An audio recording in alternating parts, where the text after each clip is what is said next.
কিন্তু আমি বিশ্বাস করি খুব খুব শীঘ্রই, এবং আমি জানি এই কোম্পানিতে শীঘ্রই মানে কি। কে জানে ওটার মানে কি? কিন্তু আমি মনে করি ভালো খবর হলো আমরা না দেখলেও জিনিসগুলো থেমে নেই, অনেক কিছুই চলছে। তাই আমি বিশ্বাস করি যখন আজ বলবে চলো আর আমরা এই অসাধারণ কোম্পানির দরজা খুলব, তখন দেখব অনেক কিছুই হয়তো প্রস্তুত আছে। এখন সে কি সবকিছু একসাথে পরিচয় করিয়ে দেবে? না, একেবারেই না। যদি আপনি যদি আপনি ঠিকভাবে করেন, এবং আমি আগেও বলেছি, যদি সে কোনো পণ্য নিয়ে আসে, বা ধরা যাক এটা ভিডিও কনফারেন্সিং, যদি এটা বাজার মূল্যের চেয়ে ভালো হয়, আপনি টাকার জন্য আরো বেশি কিছু পান, আপনি ভালো কমিশন পেতে পারেন। মানুষ রেসিডুয়াল শব্দটা বলতে পছন্দ করে না, কিন্তু যখনই কেউ এটা কিনবে আপনি কমিশন পাবেন। এটাই রেসিডুয়াল। মানুষ চলে যেতে পারে, যাই হোক, কিন্তু আমি মনে করি যদি এটা সেরার সেরা হয়, পরের বার কোনো পণ্য এলে আপনাকে কতটা মার্কেটিং করতে হবে। তারা মানুষ সঙ্গে সঙ্গে ঝাঁপিয়ে পড়বে। এখন মানুষ প্রতি বছর নতুন ফোন কিনছে, অথচ তাদের দরকারও নেই, আর দাম 11,200 বা অদ্ভুত সংখ্যা। তাই একবার ব্র্যান্ড তৈরি করলে, ব্র্যান্ড নিজেই যদি ভালো কাজ করেন, এটা কাজ করবে। আমি জানি মানুষ কিছুই শুনতে পায় না, তাই ভাবে কিছুই হচ্ছে না। চলুন একটা কথা মনে রাখি, আজ পুরোপুরি পুরোপুরি স্বচ্ছ ছিল সব দিক থেকে। কে তার জন্য কাজ করত, কোম্পানিগুলো কোথায় ছিল, সবাইকে ছিল, সবই জানানো হয়েছিল। এর ফল কি হলো? খুব একটা ভালো হয়নি। ভালো হয়নি কারণ আমরা এমন কিছু মানুষের ছবির প্রেমে পড়ে গিয়েছিলাম যেগুলো আজ তৈরি করেছিল। আজের জন্য যারা কাজ করত তাদের সবাইকে সে এমন ভাবে গড়ে তুলেছিল যেন তারা অসাধারণ কেউ। আর আমরা ভেবেছিলাম, ওহো আমার ঈশ্বর, এরা তো যেন জ্বলে হাঁটে। আর এটাই দুঃখজনক, কিন্তু ঘটনাটা এভাবেই ঘটেছিল। এটা কি আরো ভালো হতে পারতো, হওয়া উচিত ছিল। হ্যাঁ, সে মানুষকে বিশ্বাস করেছিল, কিন্তু এখন সে চুপচাপ আছে। আর আমি খুশি যে সে আছে। আমার জানার দরকার নেই, আমি শুধু শুনতে চাই, এই নাও, দরজা খুলে দাও, এটা তোমার, ভাগ করে নিতে পারো। আর ওহো, আমি দৃঢ়ভাবে বিশ্বাস করি যদি আমাদের এই কোম্পানিতে প্রায় 2.5 লাখ নিবেদিত প্রাণ মানুষ থাকে, যেটা আমার মনে হয় মোটেও খারাপ সংখ্যা নয়, তাহলে তুমি ভবিষ্যতে 2.5 লাখ কোটিপতির দিকে তাকিয়ে আছো। আমার ব্যক্তিগত মতে, গণিত কখনো মিথ্যা বলে না। এটা 5 বা 6 বছরের মধ্যে $1 ট্রিলিয়ন কোম্পানি হতে পারে যদি কমিশন দেওয়া হয়। আর আজ যতটা সম্ভব বেশি দিতে চায়, এবং তবুও কোম্পানি চালাতে চায়। তুমি জানো, সে আমাকে বলেছিল যে সে অবাক হয়েছে আসলে একটা ভিডিও কনফারেন্সিং প্ল্যাটফর্ম বানাতে কত খরচ হয়, যার মানে সে অবাক হয়েছে ওরা কত বেশি চার্জ করছে। আর আমি বলতে চাই, যখন সে সামনে আসে এবং তুমি জুম বা মিটসের মতো কোনো ভিডিও কনফারেন্সিং প্ল্যাটফর্ম নাও, আর এরকম 5টা শীর্ষ প্ল্যাটফর্মও আছে, ওরা 1000 রুমের জন্য প্রতি মাসে 370 $400 চার্জ করে।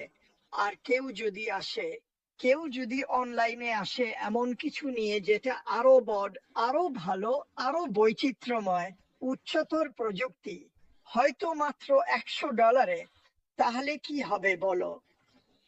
এটা অবশ্যই একটা প্রভাব ফেলবে।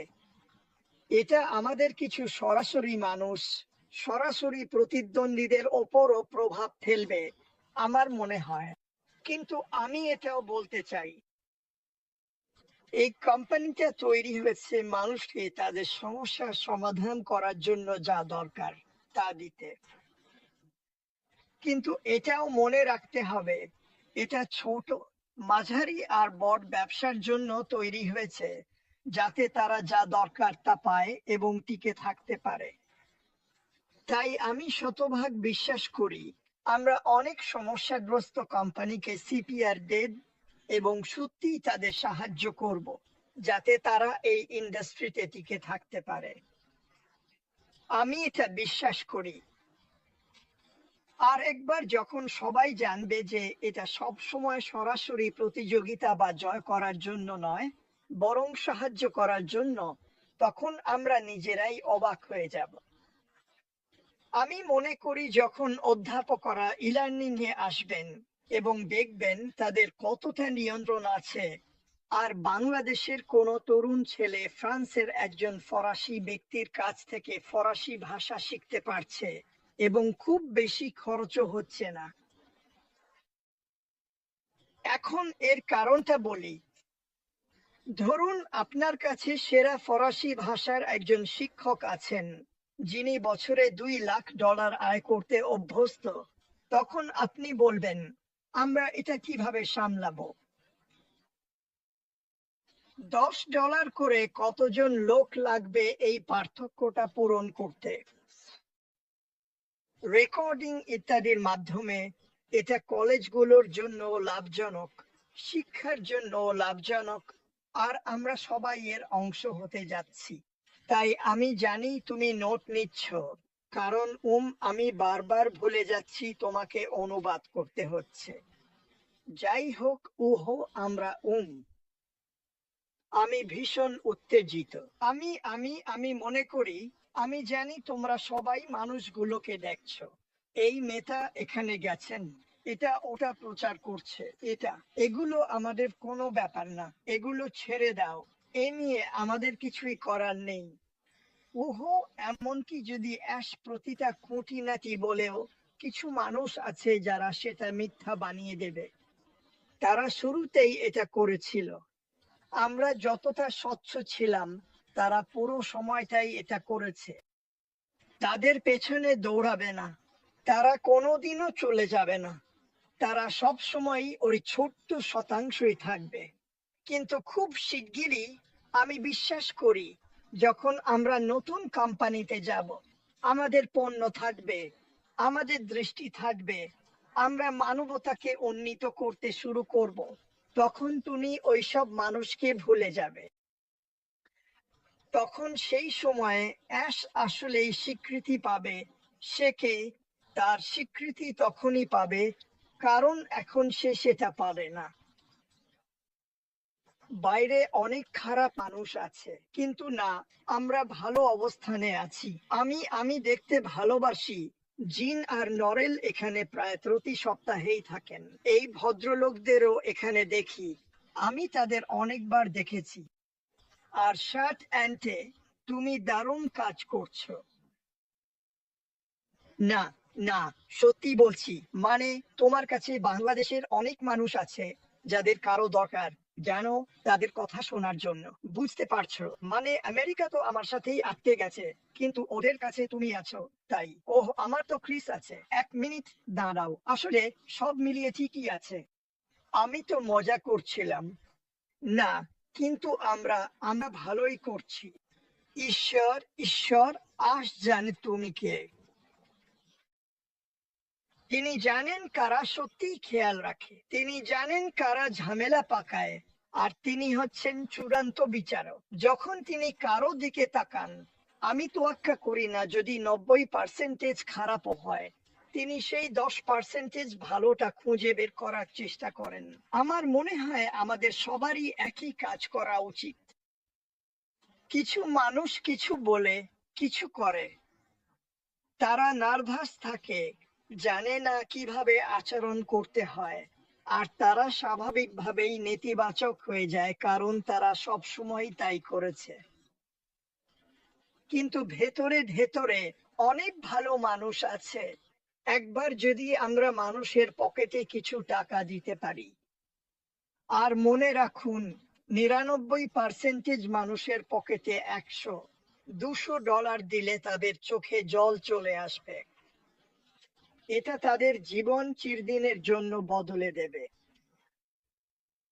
আমি জানি আমেরিকা, কানাডা, অস্ট্রেলিয়া ধনী দেশগুলোতে আমরা আমাদের দৃষ্টিকোণ থেকে দেখি, কিন্তু আসল দৃষ্টিকোণ হলো পৃথিবীর ৯৯% মানুষের জন্য মাসে $২০০ তাদের জীবন চিরদিনের জন্য বদলে দেবে। আর এর সৌন্দর্য হলো এটাই তাদের জীবনের সর্বনিম্ন আয় হবে। এটাই সম্ভাবনা, কিন্তু আমরা সবাই এক বড় পরিবার। অ্যাশ এমন একটা উপায় খুঁজে পেয়েছে যা সমুদ্রকে শুকিয়ে দিতে পারে, দেয়াল ভেঙে দিতে পারে। সে ধর্ম নিয়ে ভাবে না, তুমি কি ভাষায় কথা বলো, গুরুত্ব নেই। আমাদেরও একইভাবে ভাবতে হবে। আমাদের নিজেদের মধ্যে দল বা গ্রুপ করে অন্যদের বিরুদ্ধে দাঁড়ানো উচিত নয়। কেন? এই কোম্পানিতে একজনই নেতা, একজনই। আমাদের আলাদা আলাদা মুখপাত্র আছে, সে হলো অ্যাশ মুবারক। শুধু একজনই আছে। যখন সে এলসি ওক তুলে দিল, আমি ছিলাম পৃথিবীর সবচেয়ে খুশি মানুষ। আমার নামের সামনে সেটা ওক লাগানো কি আমার ভালো লাগতো না? মজার ব্যাপার হলো এটা ঘটেছিল ঠিক তখনই যখন নরেল এলসি হতে যাচ্ছিল। দুঃখিত নরেল। কিন্তু না, আমি খুশি যে সে এটা করেছে, কারণ আমার মনে হয় তোমার কোনো লেবেলের দরকার নেই। ইঞ্জিনিয়ার শার্ট অ্যান্টে তোমার কোনো লেবেলের দরকার নেই। তুমি যেটা করতে সেটা ওয়াক হোক, জক হোক, কোয়ার্টার ব্যাক হোক, যাই হোক, সেটাই করতে। তুমি বদলাওনি, জিন অলিভাও বদলায়নি, এই ভদ্রলোকেরা এজেও বদলায়নি। আমরা সবাই এগিয়ে চলেছি। লেবেলের দরকার নেই। তোমার যদি কোনো লেবেল থাকে তাহলে কি তুমি অনন্য? না, তখন তুমি এমএলএম এর মতো শোনাতে শুরু করো। আমি সেটা চাই না। আমি কোনোভাবেই চাই না। আমি এসব একদম অপছন্দ করি। আর আমি আমি খুশি যে এখানে এসে তোমার শোটা দখল করে নিলাম। তবুও আমি শুধু বলতে চাই, আমি অনেক কিছু দেখেছি, এমনকি যখন আমি সেই ভয়ানক ৭০ দিনের নরকের যাত্রায় ছিলাম তখনও। কিন্তু সবার দোয়ার জন্যই আমি সেটা থেকে বেরিয়ে আসতে পেরেছি। আমি মনে করি এক নার্স আমার কাছে এসে দাঁড়ালেন, আর আমার চোখে জল ছিল। তিনি বললেন, ভাই, তুমি তো অনেক কিছু পার করছো। আমি বললাম, না, আমি এখন খুশি। কেন? তুমি কজনকে চেনো যারা দোয়া চাইলে কয়েক লাখ মানুষ উত্তর দেয়? আসলে আমি তো কাউকেই চিনি না। এই কারণেই আমার চোখে জল এসেছে, কারণ আমি এটা করেছি। একদিনেই সবকিছু বদলে গেছে। আমি তোমাদের একটা উদাহরণ দেব। এক বুধবার, 2 সপ্তাহ আগে, 3 সপ্তাহ, আমি ঠিক জানি না, ডাক্তার এসে বললেন, তোমার যা দরকার সেটা ঠিক রাখতে আমাদের সমস্যা হচ্ছে, তোমাকে আবার হাসপাতালে যেতে হতে পারে। ওটা ছিল খুবই ভয়ানক। আমি বললাম, এটা থেকে বের হওয়ার একটাই উপায়, ঈশ্বরকেই কিছু একটা করতে হবে। আর সেই রাতে আমি সবাইকে বলেছিলাম। পরের দিন আমি 6 পাউন্ড ওজন কমিয়েছিলাম, তার পরের দিন আমি 4 পাউন্ড কমিয়েছিলাম, আর 2 সপ্তাহ পর আমি 27 পাউন্ড কমিয়েছিলাম। কিছুই বদলায়নি, শুধু মানুষজন ঈশ্বরের কাছে প্রার্থনা করেছিল। এবং এখন আমি সেই ওষুধ খাচ্ছি। আমি বাড়িতে আছি এবং এটা কাজ করছে। আমি কি এটা পছন্দ করি? না, আমি চাইতাম কিছুই না থাকুক। যাই হোক, আমার বলার মতো অনেক কিছু আছে, তাই আমার চুপ থাকা উচিত, কারণ বলার মতো অনেক কিছু আছে। কিন্তু আমরা এখন ভালো অবস্থানে আছি। আমি চাই তোমরা সবাই ছাদ থেকে গান গাও। সবচেয়ে জোরে আওয়াজটা আমাদের হওয়া উচিত, শুধু কাঁদা চাকার নয়। আমাদের জোরে কথা বলা উচিত।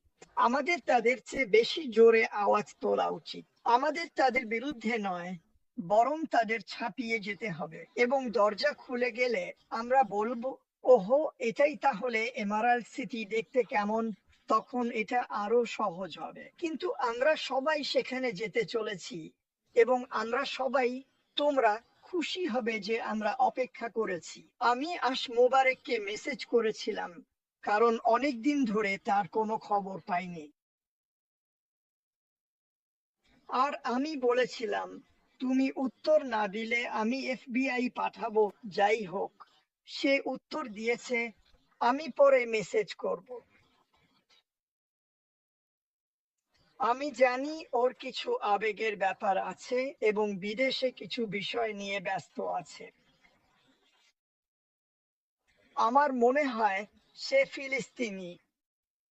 আর যদি তুমি গাজায় যা ঘটেছে দেখো, তুমি বিশ্বাস করো বা না করো, এটা ঠিক বা ভুল, অনেক নিরীহ মানুষকে হত্যা করা ঠিক নয়। কে কি বলে, আমি তাতে কিছুই মনে করি না, এবং এটাই এটাই ওর জন্মস্থান। তাই আমি নিশ্চিত এই নিয়েও ওর অনেক কিছু চলছে। যাই হোক, আমি ওর জন্য প্রার্থনা করি, তোমরাও করো। কিন্তু মনে রাখো, যখন সে এই বিশাল ব্যবসা গড়ে তুলছে, আবার পুরনো ব্যবসায় ফিরছে, সমস্যা সামলাচ্ছে, কে কি করেছে খুঁজে বের করছে, লোকজনকে খুঁজে বেড়াচ্ছে, বেআইনি ভাবে কাজ সারছে, আবার এই ব্যবসা চালাচ্ছে, ওর পরিবার আছে, তারপর আছে, এটা মনে রাখো, ওর সবকিছুই আছে, এগুলো কখনোই চলে যায় না। আর সেই সেই তো ওর পরিবারের ভরসার মানুষ, এটা স্পষ্ট। সবাই আশের কাছেই যায়, এতে কোনো সন্দেহ নেই। সে অনেক মানুষকে সহায়তা করে।